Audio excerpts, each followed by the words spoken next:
Assalamualaikum warahmatullahi wabarakatuh. Bismillahi khairul asma. Bismillahilladzi la yadurru ma'a ismihi syai'un fil ardi wa la fis sama. Wa huwa as-sami'ul alim. Alhamdulillah. Alhamdulillahilladzi bi ni'matihi tatimmu shalihat. Wa bi nuri wajhihi ashraqat lahu az-zulumat. القائل في كتابه العزيز أعوذ بالله من الشيطان الرجيم بسم الله الرحمن الرحيم إنما المؤمنون الذين إذا ذكر الله وجلت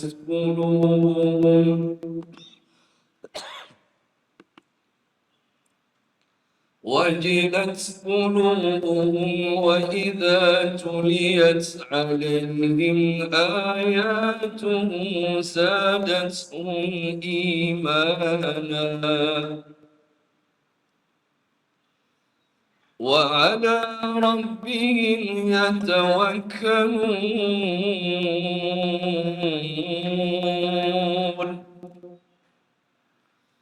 الذين يقيمون الصلاة ومما رزقناهم ينفقون أولئك هم المؤمنون حقا لهم درجات عند ربهم ومغفرة ورزق كريم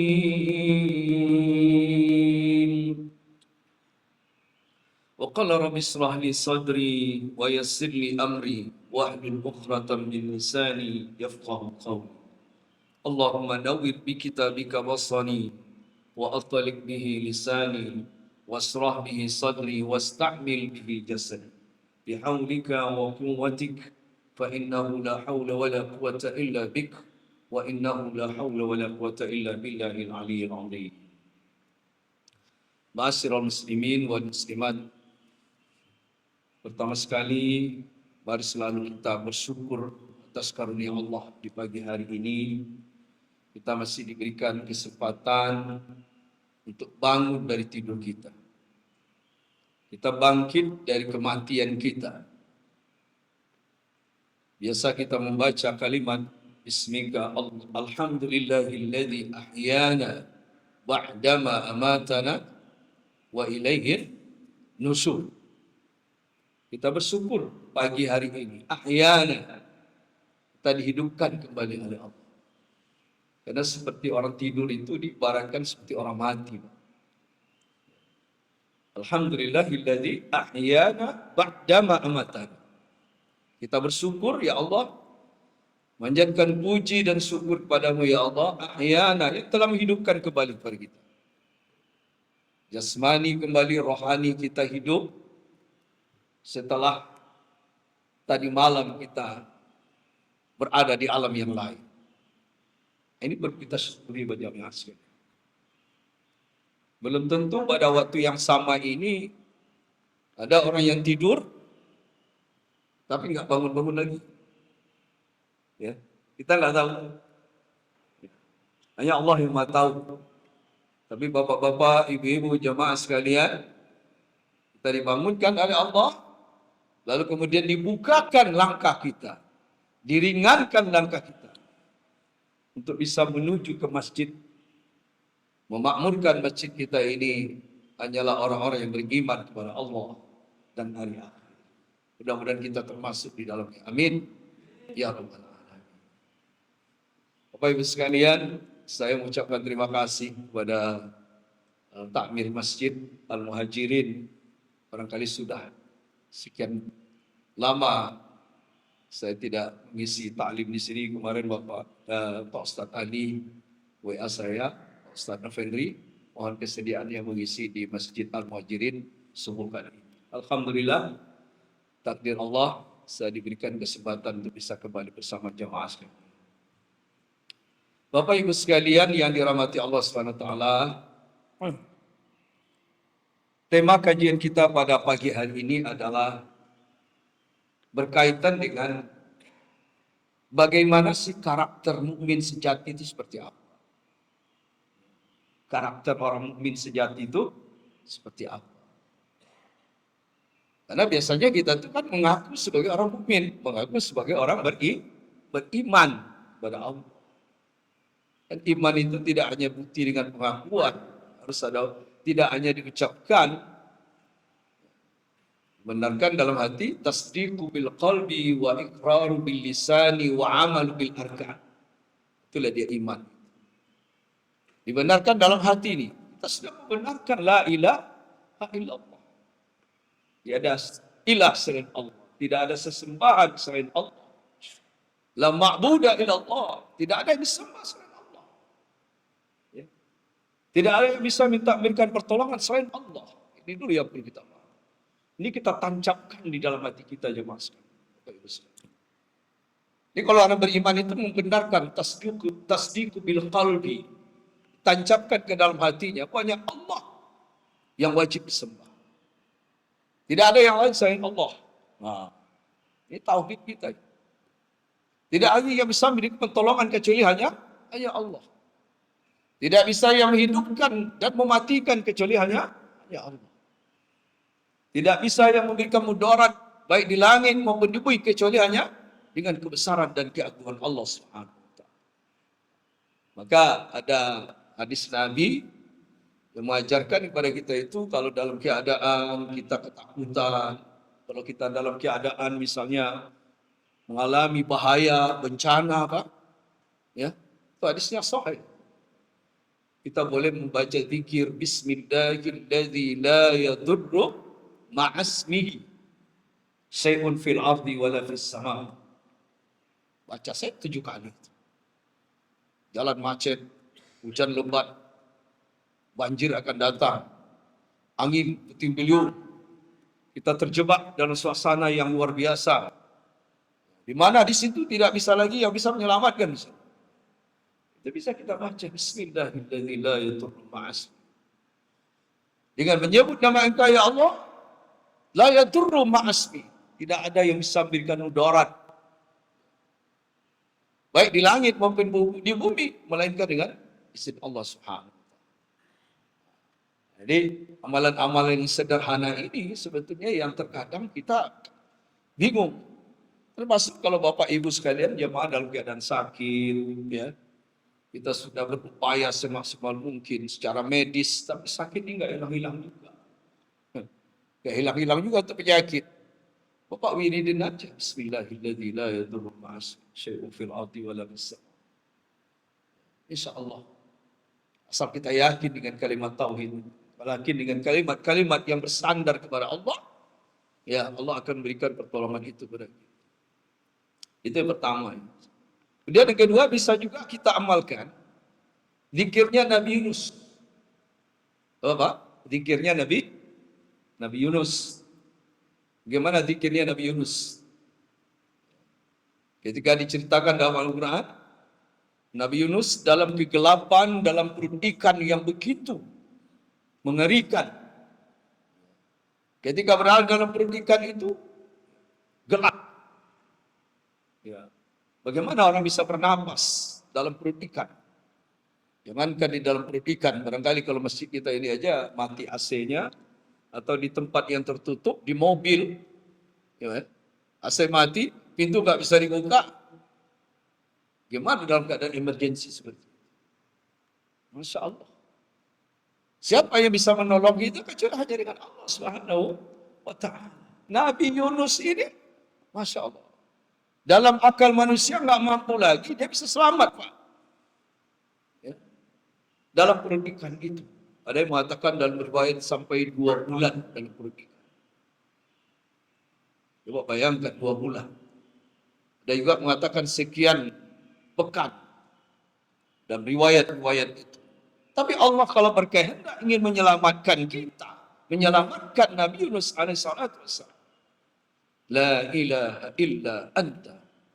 La ilaha illa anta. Tidak ada ilah selain Engkau ya Allah. Subhanaka. Maha suci Engkau ya Allah. Kalimat ini harus kita tancapkan di dalam. La ilaha illa anta subhanaka inni kuntu minal zalimin. Aku ini termasuk pada orang yang zalim. Kita ini enggak ada apa-apanya. Sekian lama kita diberikan kenikmatan oleh Allah, kesehatan oleh Allah. Begitu kita sakit sedikit, lalu kita mengeluh. Lupa kita dengan nikmat yang begitu banyak. Sedikit kita saat ini menghadapi krisis keuangan.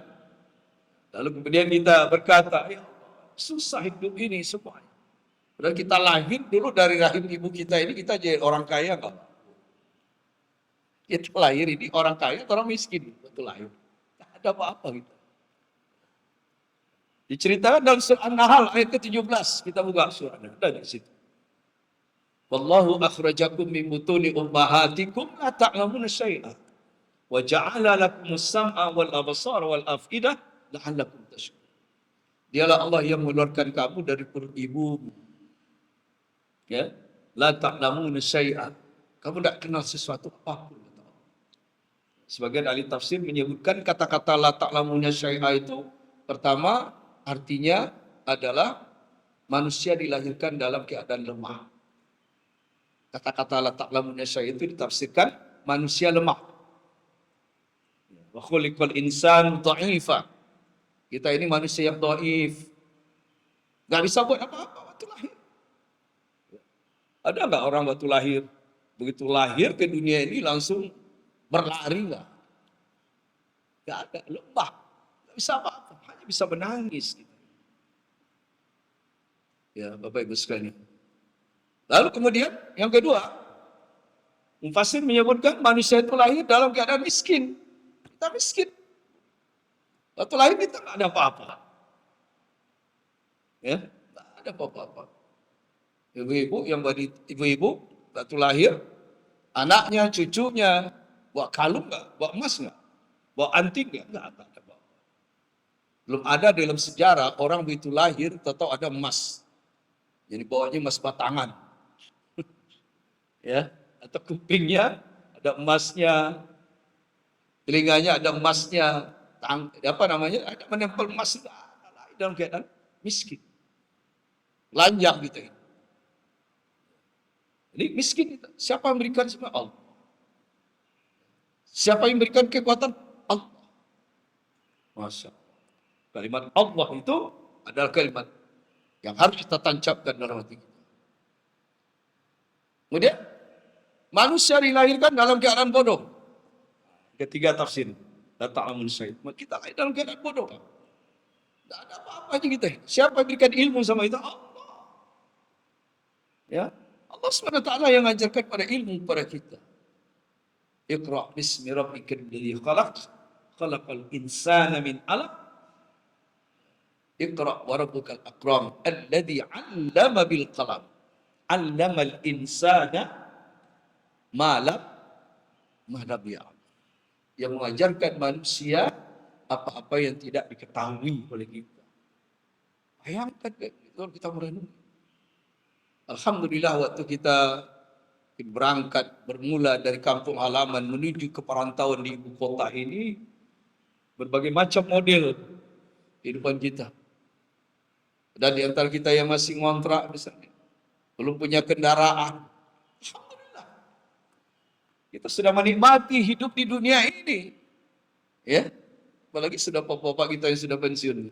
Sudah pensiun sih baik, ya. Alhamdulillah. Sudah, mau kemana lagi kita? Mau kemana lagi kita ini? Subhanallah, apalagi kita cari masjid dengan majelis ilmu. Apalagi di waktu subuh kayak begini. Nah, oleh karena itu, momen-momen seperti ini jamaah sekalian, ketika berkumandang suara hayya 'ala shalah, tidak hanya salat kita di masjid, ada ta'lim, ada majelis ilmu hadir. Mari kita raih kemenangan itu. Salat sudah didapatkan. Apa kemenangan selanjutnya? Ada majelis ilmu. Ada majelis ilmu di masjid. Subhanallah. Hanya orang-orang yang beriman, kata Allah, yang mampu untuk memakmurkan masjid. Innama ya'muru masajidallah man amanu. Orang beriman juga. Ya, orang beriman juga, Pak. Semuanya pekerjaan kita ini tanpa dilandasi karena iman kepada Allah itu sia-sia. Sia-sia. Ya, kadang-kadang mohon maaf dalam acara maulid ramai. pakai hard rock, tang tang tang tang. Itu luar biasa ramainya, Pak. Saya tadi malam itu tidak menyangka, baru saya bisa pulang dari tempat pengajian itu hampir setengah 12. Masya Allah, saya biasanya nggak pernah. Nah, ternyata acaranya dari awal sampai malam. Masya Allah. Acara selamatan rumah, tapi ada pakai hadro, pakai rawinya. Bayangkan gak itu? Ramainya minta ampun. Tapi ketika subuhnya di masjid, inna lillahi wa inna ilaihi. Apa yang kurang itu? Cara maulid kita adakan. Ya, tujuannya kita memperingati maulid. Yang diadakan itu supaya orang ini dekat dengan Allah, mencintai Rasulullah. Mencintai Rasulullah tidak hanya sekedar mengucapkan Allahumma salli ala sayyidina Muhammad atau Allahumma salli ala Muhammad. Tapi buktikan kecintaan itu. Apa yang menjadi sunnah beliau? Berjamaah subuh di masjid. Mendengarkan majelis-majelis ilmu. Ini bukan hanya sekedar ucapan. Masya Allah. Akhirnya apa itu hanya menjadi sebuah ritual. Hanya menjadi sebuah ritual saja. Tapi tidak menancap ke dalam hati kita. Karena inilah yang menjadi landasan keimanan itu ya Mas. Jadi karena itu mukmin sejati itu bukan hanya sekedar beriman ya. Semuanya orang pasti mengatakan beriman. Fir'aun kira-kira dia beriman enggak kepada Allah? Fir'aun itu beriman enggak kepada Allah?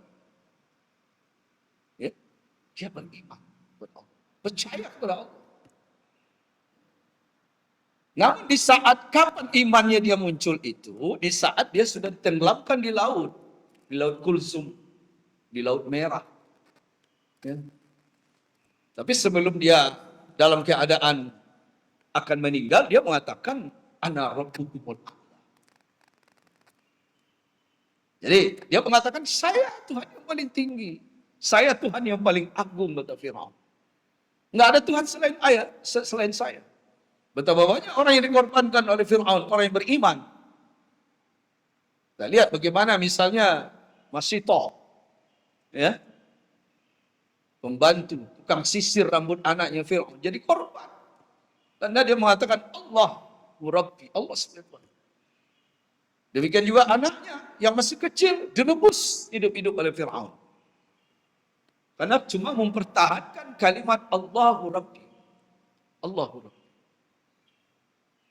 Tapi apa yang terjadi jamaah sekalian ketika Allah takdirkan Fir'aun tenggelam di Laut Kulsum ketika hendak mengejar Nabi Musa. Ya, apa yang terjadi di saat itu? Baru dia sadar dengan kebesaran keagungan Allah. Allah memerintahkan kepada Musa, wahai Musa, pukulkan tongkatmu ke laut, maka menjadilah terbelah laut menjadi jalan yang menyeberang. Begitu Nabi Musa dengan kaumnya selamat, akhirnya Fir'aun juga mengikuti untuk mengejar Nabi Musa. Allah kembali menyatukan laut itu. Tenggelam dia di Laut Kulsum. Tapi sebelum tenggelam dia mengatakan, amantu bi Rabbi Musa wa Harun. Amantu bi Rabbi Musa wa Harun. Aku beriman kepada Tuhannya Musa dan Harun. Sudah masuk ke dalam laut, ya. Baru dia sadar, Pak. Amantu bi Rabbi Musa wa Harun. Saya boleh beriman pada Tuhan Musa. Tapi imanmu sudah ditolak. Imanmu sudah tidak bisa lagi diterima oleh Allah. Karena itu kita perbaharui selalu keimanan kita. Banyak sekali pelajaran-pelajaran. Nah, itu Fir'aun. Ya.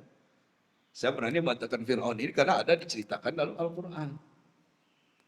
Tuh, bisa. Yang kedua Raja Namrud. Ya.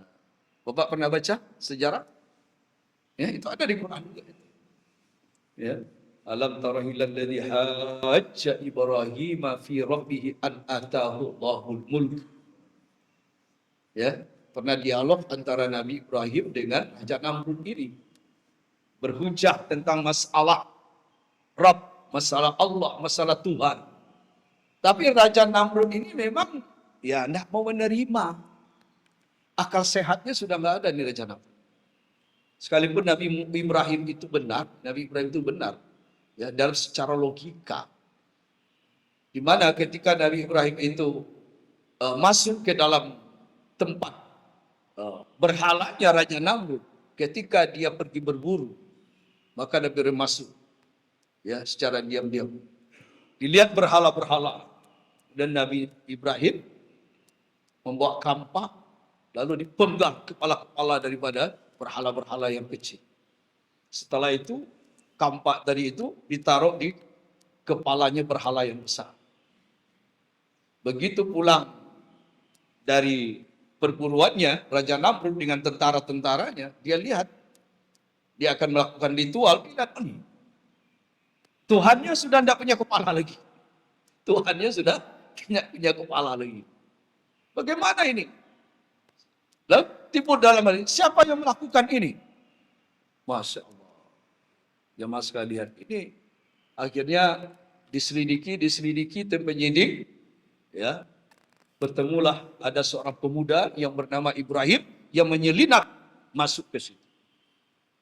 Lalu diumumkanlah, ya, bahwa tersangka Ibrahim. Ya, maka Nabi Ibrahim ini tersangka, divonis, dihadapkan kepada Raja Namrud, tapi Raja Namrud, Nabi Ibrahim bisa berdialog dengan Raja Namrud. Apakah Tuhan yang engkau katakan yang kalian sembah itu, wahai Raja Namrud? Apakah Tuhan yang engkau katakan yang kalian sembah setiap hari itu, yang kalian sembah, itu bisa menyelamatkan kalian, sementara mereka sendiri tidak bisa menyelamatkan dirinya sendiri. Buktinya apa? Berhala-berhala ini kepalanya udah nggak ada lagi. Engkaulah yang menghancurkan Tuhan-Tuhan kami. Wahai Ibrahim, kata Nabi Ibrahim, ya mana mungkin saya, kan kalian menyembah Tuhan kami. Coba tanya itu sama berhala yang besar, yang lebih gede itu. Ya, itu ada kampak di situ. Mungkin tadi waktu di Tuan Raja pergi ke pergi keluar, dia tidak diajak, akhirnya ngamuk, penggal berhala-berhala. Itu pun sudah tidak bisa diterima oleh Raja Namrud. Pokoknya, kalau udah pokoknya udah gitu susah. Ya, pokoknya harus dipenjara. Pokoknya harus dieksekusi ini. Ibrahim ini tidak bisa ini. Ya, sudah teroris agama ini. Ibrahim ini harus dipenjara, harus dieksekusi. Apa yang terjadi Bapak Ibu sekalian? Nah, akhirnya Nabi Ibrahim dieksekusi, dibuat ya api yang begitu besar, dibakar Nabi Ibrahim. Ya, dibakar Nabi Ibrahim alaihissalam. Bagaimana keadaan Nabi Ibrahim di saat beliau di dalam kobaran apinya Raja Namrud? Kalau kita lihat api agak panas sedikit aja, kira-kira sakit nggak Pak? Ya, kena putus rokok aja kita, waduh, Masya Allah, panas. Ya. Ini Nabi Ibrahim alaihissalam ketika berada dalam kobaran apinya Raja Namrud, apa kata Nabi Ibrahim? Tidak ada kedekatan diriku kecuali hanya di saat aku tidak ada kedekatan diriku kepada Allah. Yang paling dekat aku dengan Allah. Kepasrahan diri yang paling tinggi kecuali di saat kobaran apinya Raja Namrud membakar. Subhanallah. Coba Pak, kita kira-kira mampu nggak seperti itu? Di saat kita dibakar dalam kobaran api itu. Yang teringat oleh Nabi Ibrahim itu cuma Allah, Allah, Allah. Dia bertawakal. Maka Allah berfirman, ya nar kuni bardan wassalaman ala Ibrahim. Ya nar kuni bardan wassalaman ala Ibrahim. Wahai api, dinginlah kamu selamatkan Ibrahim. Jadi kalau sudah tinggi tingkat tawakal ini, Masya Allah. Ya. Ya, ini yang akan nanti saya secara singkat aja, karakter mukmin sejati itu termasuk tawakal. Kalau kita belum mampu, Pak, untuk itu. Ya nakuni bardan wassalaman ala Ibrahim. Wahai api, dinginlah kamu selamatkan Ibrahim. Tapi apa Allah berkehendak? Karena Raja Namrud ini tidak bisa lagi mempergunakan akal sehatnya. Ya, yang batil jadi hak, yang hak jadi batil. Ya, yang salah jadi benar, yang benar jadi salah. Apa yang terjadi?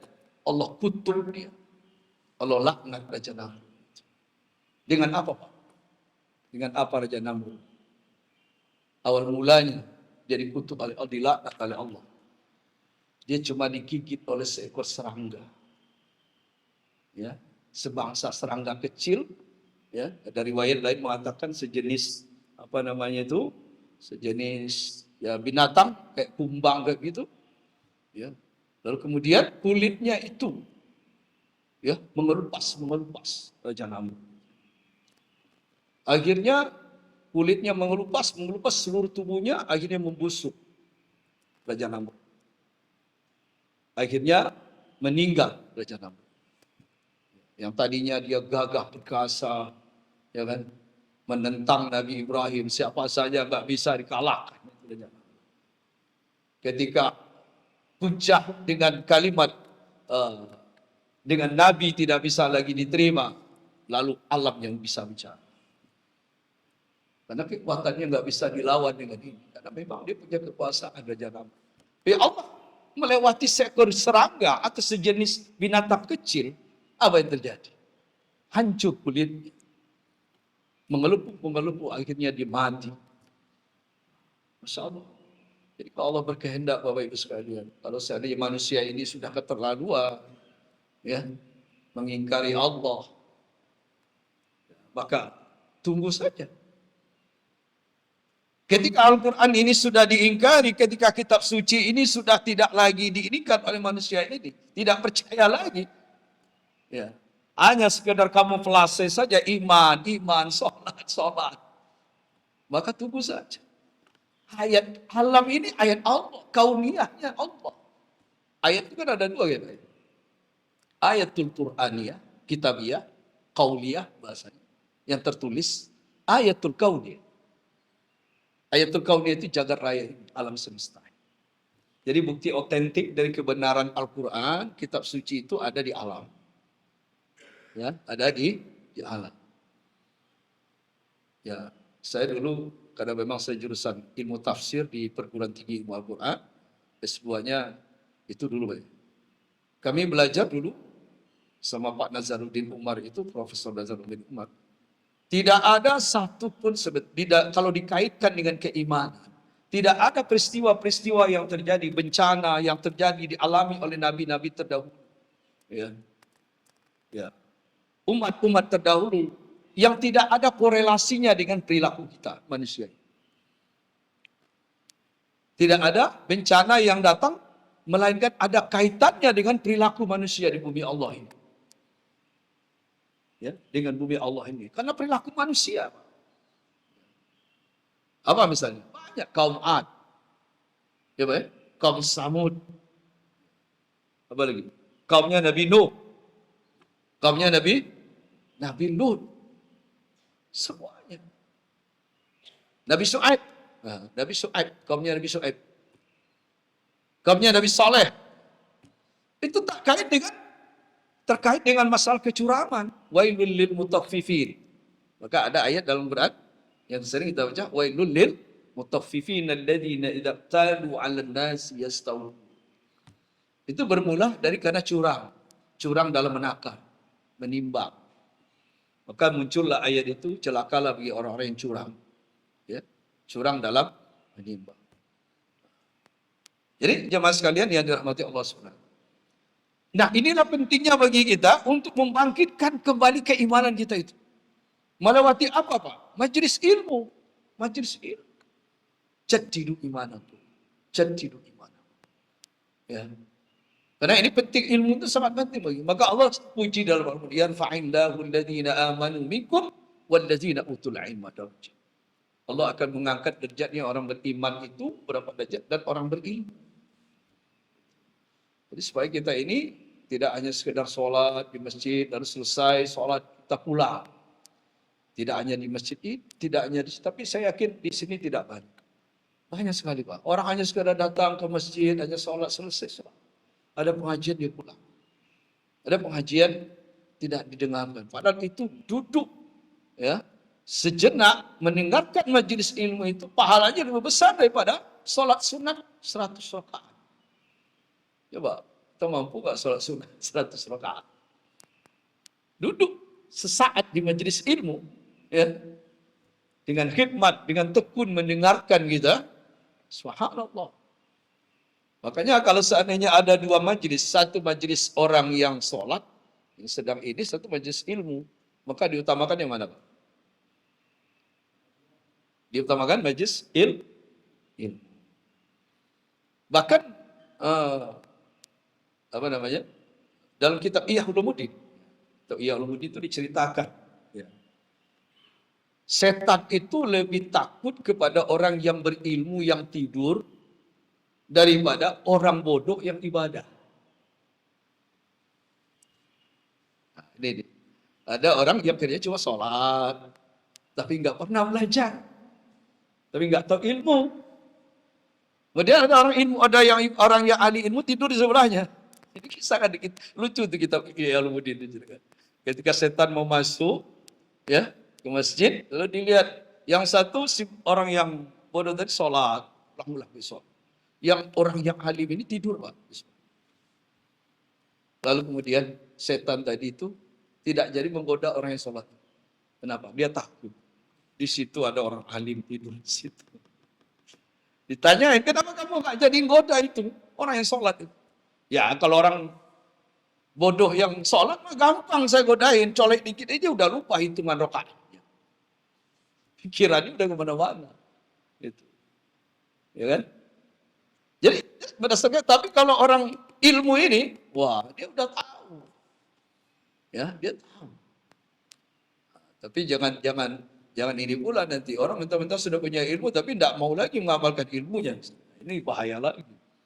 Jadi sekedar perbandingan iman, ilmu dan amal.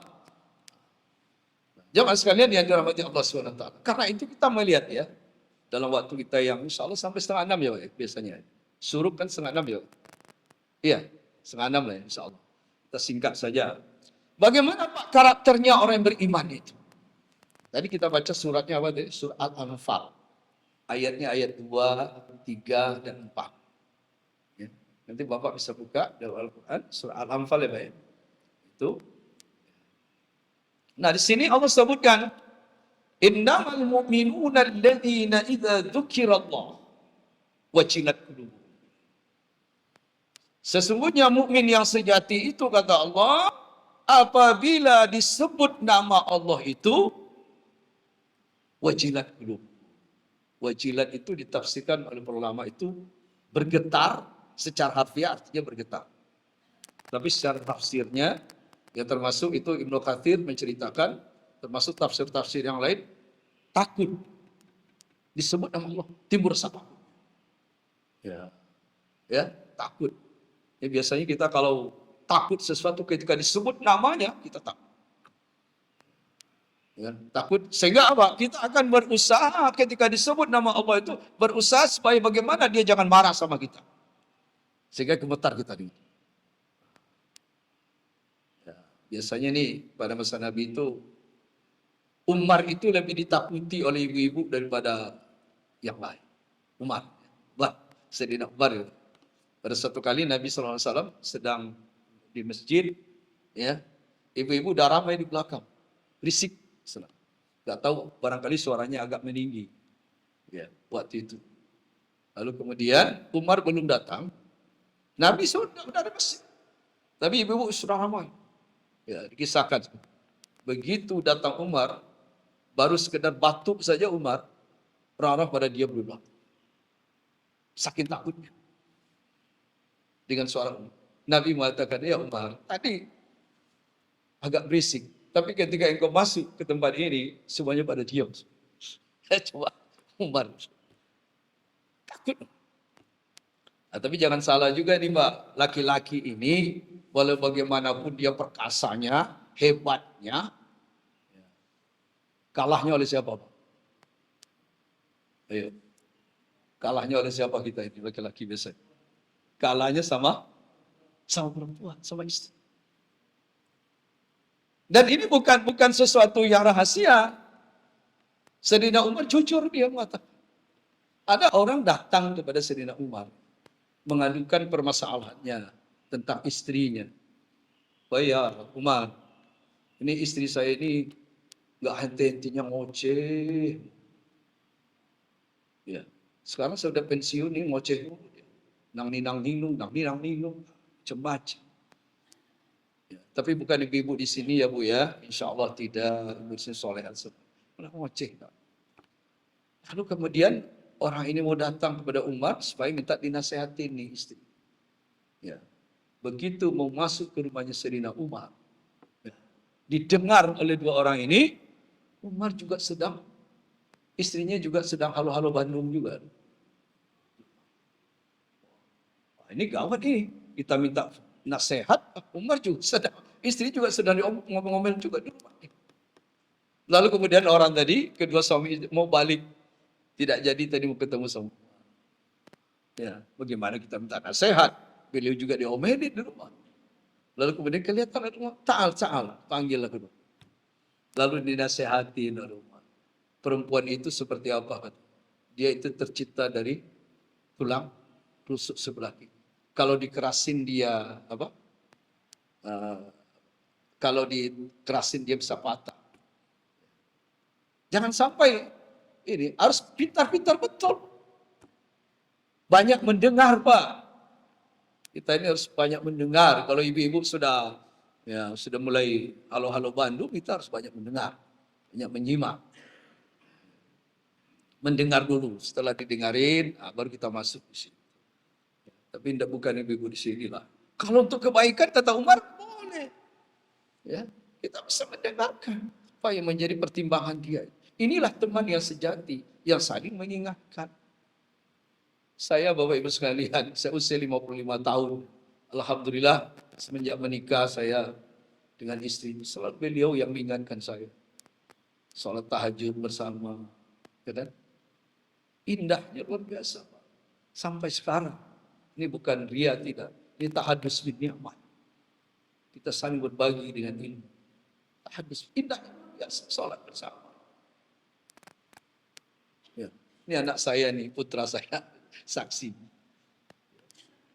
Jadi Bapak Ibu sekalian, betapa indahnya Allah ciptakan kalau kita bisa bangun setiap malam, tahajud bersama, saling mengingatkan, saling memberikan pemahaman. Ya, kemana lagi kita? Tawassaw bil haqqi wa tawassaw bis sabri wa tawassaw bil marham. Supaya apa iman ini selalu naik, itu? Karena kita takut pada Allah. Ya, takut mati, kita juga takut mati. Tapi mati itu nggak bisa lari kita Pak. Ya. Tapi kalau sudah waktunya sudah datang ya, mau tak mau kita harus pergi. Sesuai dengan waktu yang sudah ditetapkan oleh Allah. Nah ini yang pertama ya Pak. Jadi adalah orang beriman apabila disebut nama Allah, takut, bergetar. Ini karakter pertama orang beriman. Yang kedua jemaah sekalian. Wa idza tuliyat alaihim ayatuhu zadatuhum iman. Apabila dibacakan ayat-ayat Allah kepada mereka, zadatuhum, bertambah imannya. Iman, bertambah iman kita. Ayat-ayat Allah itu bisa dibacakan dengan baca Quran, menyimak Al-Quran. Bisa juga dengan ceramah ke ini, yang didakwahkan Al-Quran, disampaikan tafsirnya, disampaikan kandungan ayatnya. Ini ayat-ayat Allah. Jadi tambah iman kita.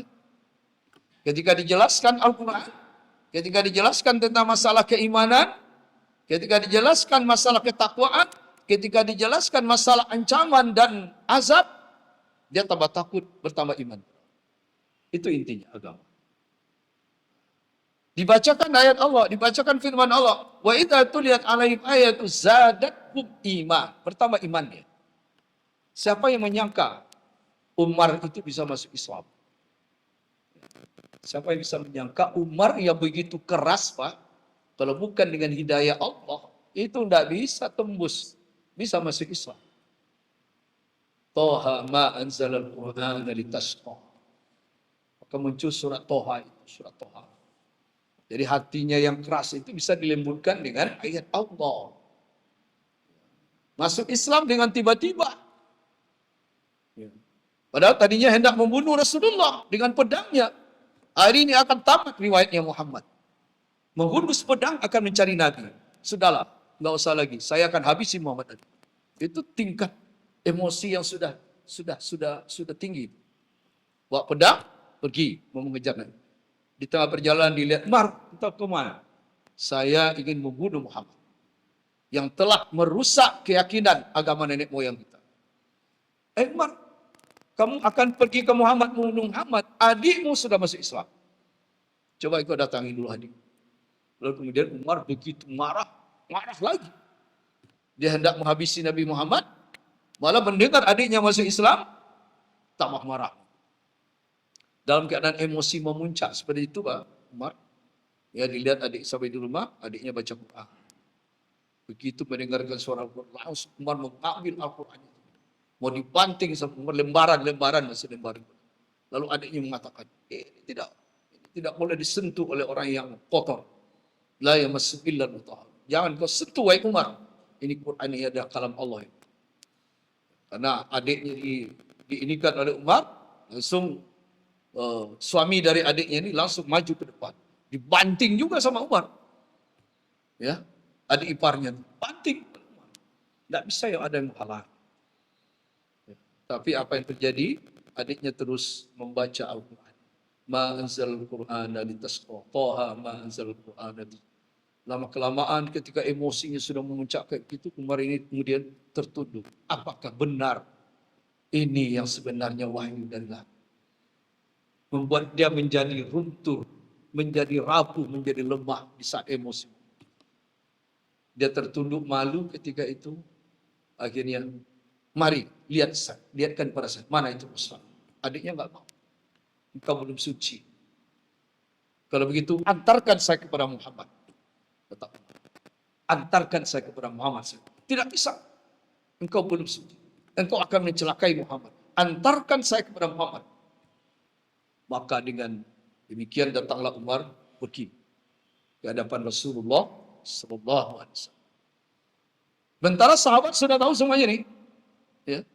Umar akan datang dalam keadaan bawa pedang. Begitu sahabat-sahabat Hamzah sudah siap. Kalau Umar nanti macam-macam, saya akan maju di peta Hamzah. Waktu itu kan jagoan Hamzah. Ya, Hamzah, paman Nabi SAW. Umar belum masuk Islam. Akhirnya bang, ketika ketuk pintu ternyata benar Umar. Oh, sahabat udah maju ke depan ini. Ini pasti membunuh Rasulullah. Tapi apa yang dikata? Ternyata Umar menyatakan kalimat asyhadu alla ilaha illallah wa asyhadu anna Muhammadan abduhu. Subhanallah. Bayangkan selama ini orang yang ditakuti masuk Islam secara sembunyi-sembunyi. Dengan masuk Islamnya Umar itu semuanya bertakbir. Subhanallah. Nah, apa yang terjadi singkat cerita, Umar setelah masuk Islam itu Bapak Ibu, dia proklamir. Lari, jalan di keliling Ka'bah, di sekitar kota Mekah. Wahai orang-orang Quraisy, hari ini Umar telah menyatakan keislamannya dan beriman kepada Allah dan iman kepada Muhammad Rasulullah. Siapa di antara kalian yang menghalangi saya untuk beriman kepada Allah? Kalian takut? Apakah kalian tidak akan siap? Istri-istri kalian akan menjadi janda. Anak-anak kalian akan menjadi yatim. Wah, itu. Membela Islamnya dia. Benar ketika itu dia katakan, semenjak itu Bapak Ibu sekalian, nggak ada lagi yang berani menghalangi orang masuk Islam. Apa kata Umar? Ya Rasulullah, kalau orang-orang kafir, kalau orang-orang bejat, orang-orang jahat itu semuanya dia terang-terangan untuk memproklamirkan. Berani-beraninya mereka. Kenapa kita yang sudah berada di atas kebenaran agama ini, kita takut untuk mengatakannya yang benar. Sekarang umat Islam tidak ada lagi yang berani, tidak ada lagi yang bersembunyi dalam keislaman. Maka mulai saat itu dakwah itu terang-terangan semenjak masuknya. Subhanallah, inilah kalau iman itu sudah mulai. Iman itu sudah mulai bertambah. Ayat-ayat Allah dibacakan, Pak. Kita tidak tahu ya. Hidayah Allah itu datang tidak hanya dengan sekali dua kali mengaji. Ya. Ketika kita sering untuk itu dengan ngaji, dengan pengajian, ya, dengan ceramah, dengan nasihat. Ya. Jangan sampai ya berpisah dulu roh dengan jasad kita. Ya, baru kita ini meningkatkan ketakwaan kita, meningkatkan keimanan kita. Jangan sampai itu terjadi. Jadi kalau dibacakan ayat Allah zadatul iman. Kemudian yang ketiga, kata Allah, wa ala rabbihim yatawakkalun. Karakter mukmin sejati itu, Pak, berserah diri kepada Allah, bertawakal kepada Allah. Tawakal itu terbagi dua pula itu.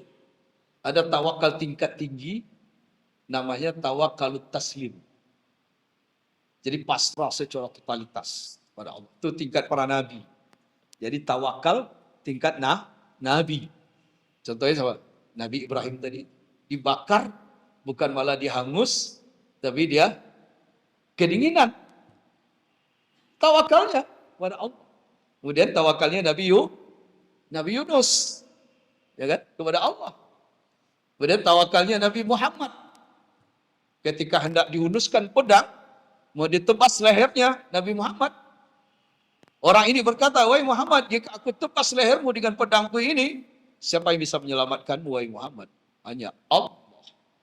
Hanya Allah. Kalimat Allah ini menjadikan yang pegang pedang tadi jatuh pedang. Ini tiga tawakal tiga tinggi. Ambil oleh Nabi pedangnya itu, wahai si fulan, andai aku tebas lehermu dengan pedang ini, siapa yang bisa menyelamatkanmu? Dia berkata, hanya engkau, wahai Muhammad. Bukan Allah, dia jawab. Ini tawakal tiga tinggi. Tawakal taslim. Tapi tawakal wakil yang kedua, itu tawakal berserah diri kepada Allah, tapi kita punya harapan. Ya Allah, semoga engkau mencintaiku, semoga engkau menolongiku. Nah, ini tawakalnya kita nih orang beriman. Ini level kita masih kayak gitu, Pak. Level kita masih seperti itu. Nah, jemaah sekalian yang dirahmati Allah SWT, ya. Kemudian yang keempat, mendirikan sholat, ya Pak ya. Alladzina yuqimunas shalah. Alhamdulillah, kita sudah menyempurnakan agama ini dengan rukun Islam yang kelima, yaitu melaksanakan rukun rukun Islam yang kedua ya. Pertama syahadat, yang kedua sholat, yang ketiga zakat, puasa, dan haji. Dan bersyukurlah kalau Bapak sudah mampu melaksanakan rukun Islam kelima-limanya. Ya, bagi yang mampu, ya alhamdulillah. Tapi semuanya sudah ke Mekah nih Pak ya. Sudah Pak ya. Alhamdulillah. Sudah bergelar haji, sudah pernah umrah, alhamdulillah. Nah, jadi itu sudah ini. Tinggal kita memperbaharui keimanan itu. Ya. Bertawakal kepada Allah, lalu mendirikan sholat. Ya. Wa mimma razaqnahum yunfiqun. Lalu kemudian senang berinfak. Ya, ini senang berinfak. Yang keberapa itu? Pertama adalah disebut nama Allah, bergetar hatinya. Yang kedua adalah dibacakan ayat Allah, bertambah imannya. Kemudian yang ketiga adalah bertawakal kepada Allah. Yang keempat mendirikan sholat. Kemudian yang kelima berinfak.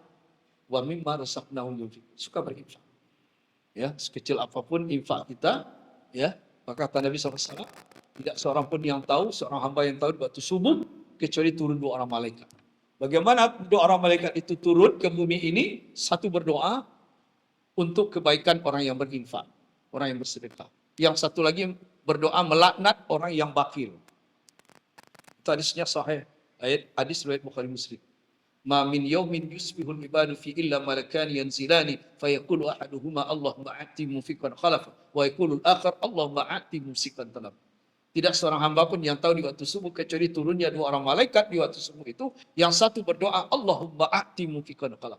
Ya Allah, tambahkan rezekinya orang yang rajin berinfak. Wa yaqulul akhar Allahumma a'ti mumsikan talab.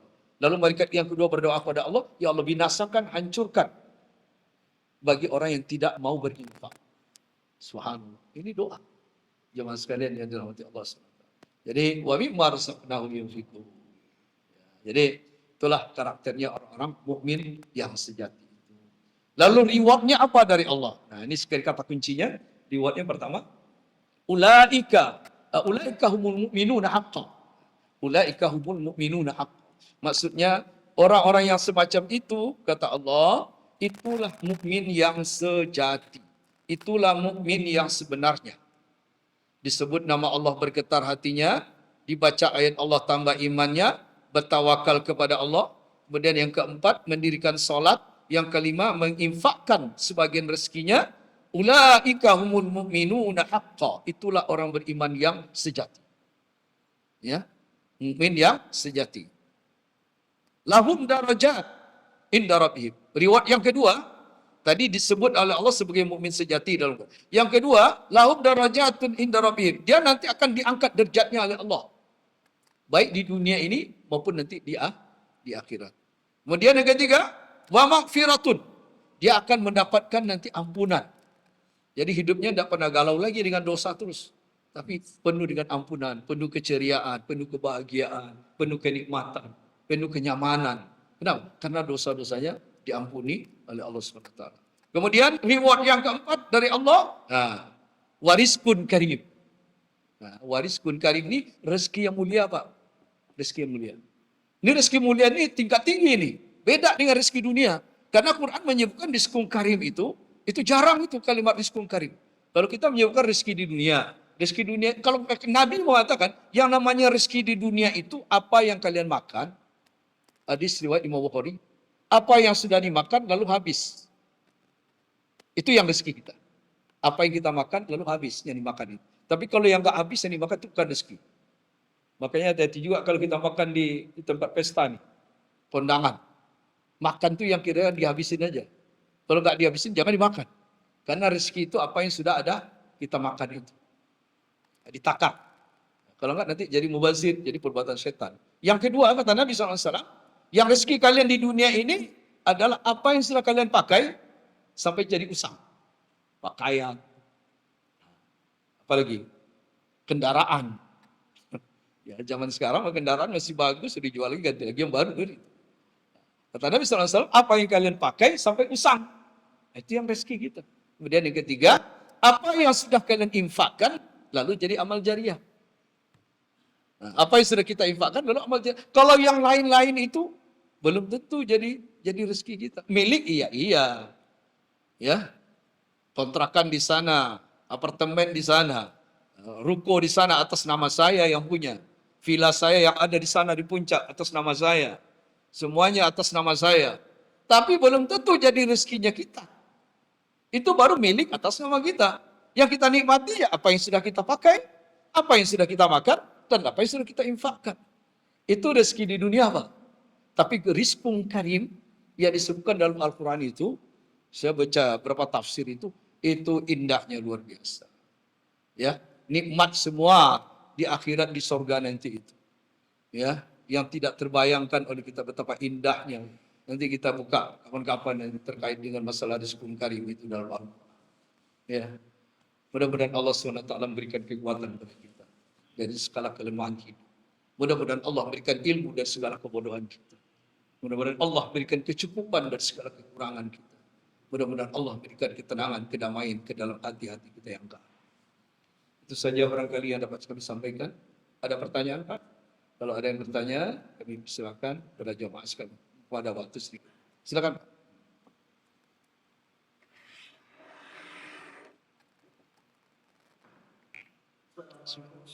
Waalaikumsalam.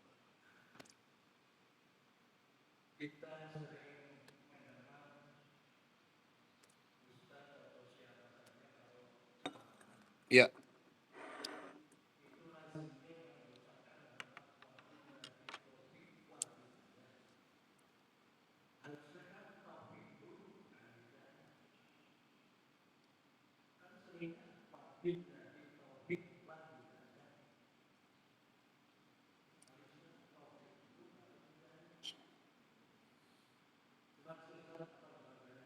Mic-nya didekati lagi, Pak. Mic-nya didekati lagi, Pak. Terkait ya.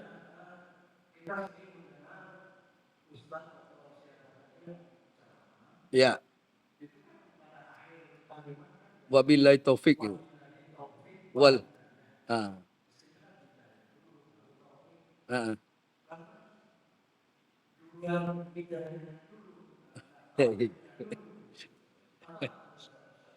ya. Taib, Masya Allah. Ini luar biasa juga nih. Karena macam-macam ya, Pak. Billahi taufik wal hidayah dulu, billahi hidayah wa taufik. Ya, itu kan harapan sebetulnya.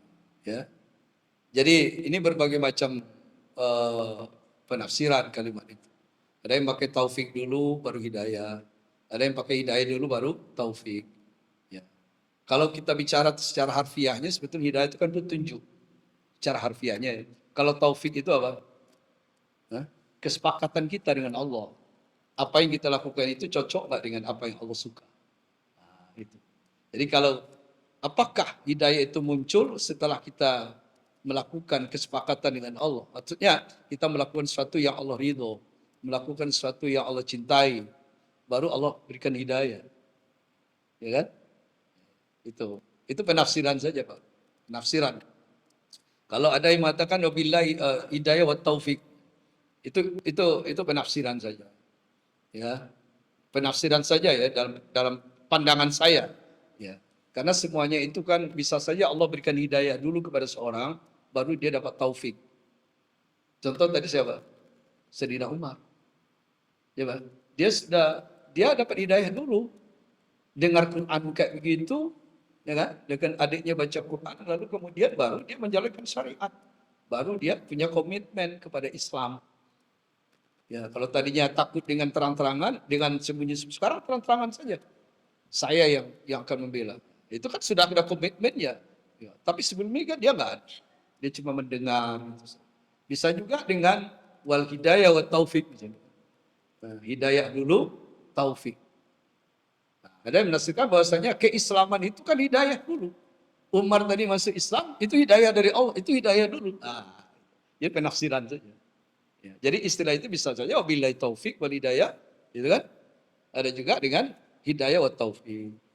Itu istilah. Tapi tidak perlu diperdebatkan ya. Kalau misalnya nanti ada yang memperbesar permasalahan-permasalahan itu. Karena ini penafsiran. Kami dulu di Pasca di PT IKI itu, ya itu tadi. Menafsirkan ya, ada ilmu-ilmunya dalam menafsirkan ini. Apakah taufik dulu, apa hidayah dulu? Nanti jangan berantem pula antara taufik dan hidayah. Padahal si taufik orang baik, hidayah juga orang baik. Jadi digabungkan aja taufik hidayah. Itu banyak tuh, Pak. Sekarang permasalahkan yang kayak begitu itu. Ya, akhirnya menyalahkan orang lain. Ya, ada misalnya apa nama? Bila taufik wal hidayah, ya kan? Apa nama? Ila aqwamit thoriq. Ila aqwamit thoriq. Itu istilah-istilah. Kalau Nahdiyin, orang NU biasanya apa? Yang dibaca tuh wabillahi taufik ila wal hidayah ila aqwamit thoriq gitu. Kalau orang Muhammadiyah bagaimana apa bisa? Fastabiqul khairat. Itu ujung-ujungnya itu. Nasru minallah wa fathun qarib. Wa basyiril mu'min. Itu lain lagi tuh. Kalau di orang Muhammadiyah lain lagi levelnya itu kalau untuk tingkat-tingkat anak-anak mudanya yang level bawah itu IPN-nya itu fastabiqul khairat. Tapi kalau nanti kalimat nasru minallahi wa fathun qarib itu cuma untuk orang-orang atasan. Iya, Israel pimpinan-pimpinan nasru minallahi wa fathun qarib. Wa basyiril. Padahal itu kan dari Quran semua. Istilah-istilah seperti itu. Ya, Pak ya. Jadi taufik wal hidayah semuanya itu adalah karunia dari Allah itu, dan kita berharap taufiknya juga berharap hidayah. Demikian seperti itu. Silakan, Pak. Uh-uh.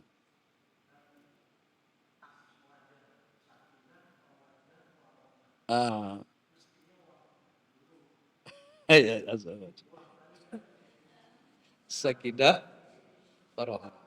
Iya. Sakinah, mawaddah, rahmah. Sakinah, mawaddah, warahmah. Terus maunya rahmah dulu.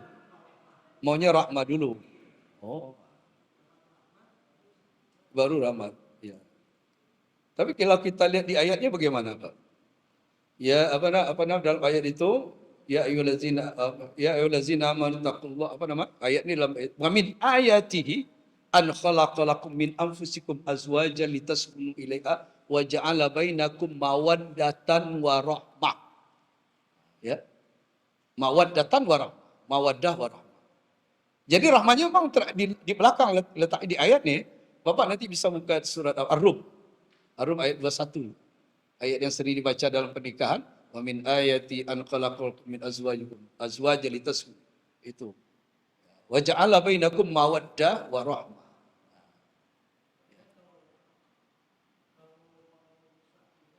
Kalau mau sakinah, ya baru dia dapat rahmah itu. Nah, harus rahmah dulu baru. Karena itu istilah juga. Karena di ayat tadi itu litaskunu ilaiha. Taskunu itu artinya supaya kamu merasa sakinah, artinya tenang. Ya, merasa tenang. Sakinah itu kan artinya tenang. Ya, Pak. Berasal dari bahasa Arab sikin. Orang Arab mengatakan sakan. Sakan itu tempat tinggal, rumah. Jadi kalau sudah tinggal di rumah itu udah tenang deh. Udah nyaman. Itu. Sikin, pisau yang tajam. Jadi kalau hewan itu kalau dipotong dengan pisau yang tajam, dia enggak ngelepar lagi. Dia sudah tenang ke alamnya. Jadi istilah saja, Pak. Sakinah, mawaddah, warahmah. Ya, sakinah, mawaddah, warahmah. Malah dipersingkat lagi oleh anak-anak muda sekarang. Sakinah, mawaddah, warahmah. Itu pakai apa tuh istilahnya? Hah? Apa, Pak? Apa? Samawa itu. Samawa, dari mana itu istilah? Ya kan? Samawa, semoga sakinah, mawaddah, warahmah. Itu istilah saja. Salam. Assalamualaikum warahmatullahi wabarakatuh. WRWB. WRWB. Kalau dalam tulisan, ini khilaf juga pendapat ulama. Ada yang membolehkan, ada yang tidak. Kalau hanya sekedar tulisan itu boleh-boleh saja persingkat. Tapi dalam ucapan tidak boleh. Nah, gitu. Kalau kita dalam ucapan, Assalamualaikum warahmatullahi. Jangan Itu Allah. Ya. Tapi dalam singkatan tulisan, ya. Tapi barangkali untuk lebih selamatnya kita ya, Assalamualaikum disempurnakan. Tapi kalau Bapak lagi sedang buru-buru, ini ada yang ini lagi, boleh saya WRBB. Ya kan kita ini kondisi berbeda, itu kan istilah saja. Tapi ketika dilafalkan, ketika mengucapkannya, tidak boleh pakai sama orang lain. Di ketika teman kita Bapak jawabnya nanti WRWB. Enggak enak kan enggak begitu. Nah, tapi kalau saya ini dalam bentuk tulisan ya macam-macam. Jadi kalimat itu samawah kayak gitu. Ya. Apalagi anak zaman sekarang namanya kalimat itu tersingkat Pak semuanya. Ya, baper lah. Baper Bapak tahu artinya? Artinya baper apa? Hah? Baper banget nih. Bapak ini baper banget. Apa artinya Ibnu? Baper. Hah? Bawa perasaan. Ini anak muda sama sekarang baper. Kita kan nggak ngerti, Pak. Ini bapak ini, kakek ini bawa perasaan dikit-dikit tersinggung. Dikit tersinggung, baper banget nih bapak. Ini apa yang ngomong baper? Itu istilahnya dia. Baper. Ada lagi istilahnya macam-macam tuh anak muda. Jaim lah namanya. Jaim apa, Pak? Jaga image. Bapak udah buat anak muda nih, Pak. Bahasa anak muda sama sekarang. Mendingan kalau itu positif gitu ya. Ya, kalau saya ini kadang-kadang bahasa-bahasa yang sekarang tuh kalimat-kalimat binatang itu dirubah jadi kalimat diperhalus. Tetap saja artinya jelek. Karena yang tua-tua juga ikut-ikutan anjir. Apa tuh anjir? Itu kalimatnya juga kalimat binatang itu sebetulnya. Ya, tapi dimodif daripada kalimat itu. Tapi anak muda sekarang itu kalau mau binatang itu sama teman itu, na'udzubillah. Nah inilah kondisi kita saat ini. Kita akan berhadapan dengan zaman yang seperti ini. Ya, kita nasihatilah ya Pak ya, generasi kita yang akan datang. Semoga menjadi orang-orang yang terbaik ya, yang bisa membaik kebaikan bagi kita sekarang. Amin ya Rabbal. Cukup Pak ya, orang kali. Wah ini asik nih kalau. Mari kita berdoa pada Allah. Mudah-mudahan kehadiran kita ini dicatatkan oleh Allah sebagai orang yang sebagai orang yang mujahid dalam mencari ilmu. Astaghfirullahaladzim. Astaghfirullahaladzim. Astaghfirullahaladzim min jami'il ma'asi wa ya arhamar rahimin.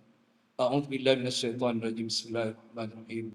Alhamdulillahirabbil alamin wal 'aqibatu lil muttaqin. Wassalatu wassalamu ala asrafil mursalin wa ala alihi washabihi ajma'in. Allahumma rabbana ya Allah ya Tuhan kami. Di tempat ini kami bermunajat, di tempat ini kami berzikir, memanjatkan doa-doa ke hadirat-Mu ya Allah. Ampuni ya Allah dosa-dosa kami. Ampuni ya Allah dosa-dosa kedua orang tua kami. Ayah bunda kami yang masih bersama kami di alam dunia yang fana ini. Ayah bunda kami yang telah mendulik kami di alam barzahnya ya Allah. Tempatkan arwah mereka di raudhah miriyadil jannah. Taman di antara taman-taman surga-Mu ya Allah. Ya Rahman, berikan kekuatan dari segala kelemahan hidup kami ini. Berikanlah ilmu dari segala kebodohan kami ya Allah. Berikan kecukupan dari segala kekurangan-kekurangan hidup kami. Berikan ketenangan di setiap hati-hati kami yang galau ya Allah. Tunjukkan kami kepada jalan keridhaan-Mu ya Allah. Jalan yang lurus, jalan para nabi, jalan para siddiqin, jalan para syuhada, dan jalan yang orang-orang yang saleh. Allahumma yassir wa la tu'assir. Hajatuna ilaika katsir. Allahumma rabbana ya Allah, jika seandainya ada di antara tubuh-tubuh kami yang sakit, yang hadir di pagi hari ini di masjid yang mulia ini ya Allah, angkat penyakit yang ada di tubuh kami ya Allah. Angkat penyakit yang ada di tubuh kami ya Allah. Angkat segala penyakit yang ada di tubuh kami ya Allah. Berikan kesembuhan bagi saudara-saudara kami, jamaah kami yang berada di rumah, yang terbaring di rumah, sakit ya Allah. Angkat segala penyakitnya ya Allah. Berikan kesembuhan ya Allah. Ya Rahman ya Rahim, jikalau seandainya ada bencana yang datang, malapetaka yang datang pada kami, pada keluarga kami, anak-anak kami, baik yang ada di tempat ini ataupun yang ada di kampung halaman kami, ya Allah, berikan keselamatan bagi mereka. Bismillahirrahmanirrahim, la yadurru ma'asmihi syai'un fil ardi wala fis sama. Bismillahirrahmanirrahim, la yadurru ma'asmihi syai'un fil ardi wala fis sama. Bismillahirrahmanirrahim, la yadurru ma'asmihi syai'un fil ardi wala fis sama. وهو السميع العليم. حسبنا الله ونعم الوكيل، نعم المولى ونعم النصير، لا حول ولا قوة إلا بالله العلي العظيم. ربنا آتنا في الدنيا حسنة وفي الآخرة حسنة وقنا عذاب النار والحمد لله رب العالمين. سبحانك اللهم وبحمدك أشهد أن لا إله إلا أنت أستغفرك وأتوب إليك. السلام عليكم.